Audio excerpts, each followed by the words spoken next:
Hi again. Okay, starting our third full day here in Beijing. Yesterday we did the Great Wall. Woo! Um, okay. Well, first we went to a government run Jade shop where they basically make jade art items, and I posted a bunch of it on my Facebook, and it's like there's some incredible small items that are nicely detailed and, from a Western perspective, ridiculously cheap. And I got a couple of small pieces to bring back home, and so did Georgia.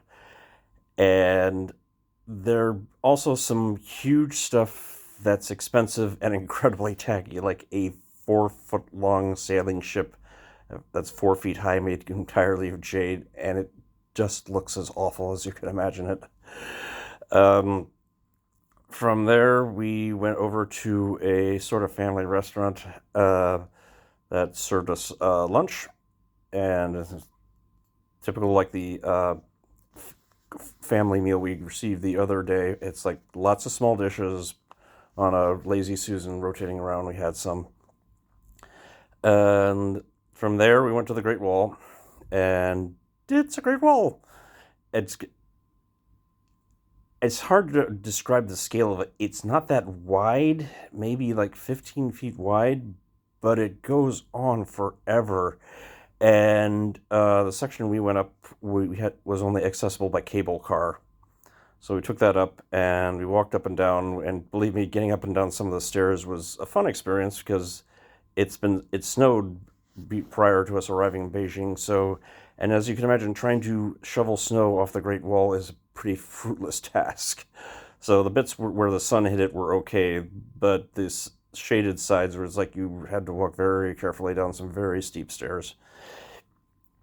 And most importantly, they had cats. We spotted at least 5 or 6 cats wandering around, and they were pretty friendly. And they, for lack of a better term, they have a very Chinese way of meowing. I've got a video of one of them meowing on on some of the pictures I posted on Facebook, and it's hard to describe. It's like very growly sort of meow, but they were friendly enough. They tended to stick to the sides of the whatever called the railings of the wall because there were hawks flying around, and I imagine they'd make a pretty tasty meal.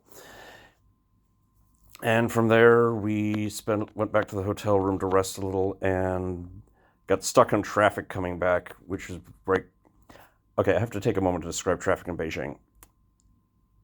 It's not as bad as someplace like India, but it's terrifying because the cliche of China is a city overrun by bicycles.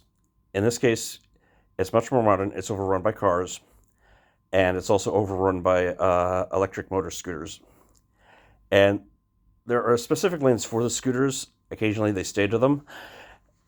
Otherwise, if they're crossing intersections, they will zip in front of cars and around cars. And the cars are not much better because merged lanes are more of a nice idea than an actual thing.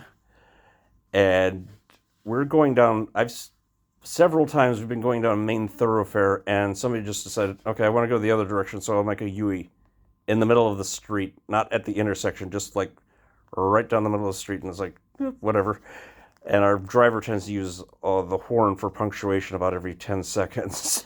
So it's pretty terrifying. Though Georgia got a picture of those, and I'll post it later. It's so adorable. It's because of the cold.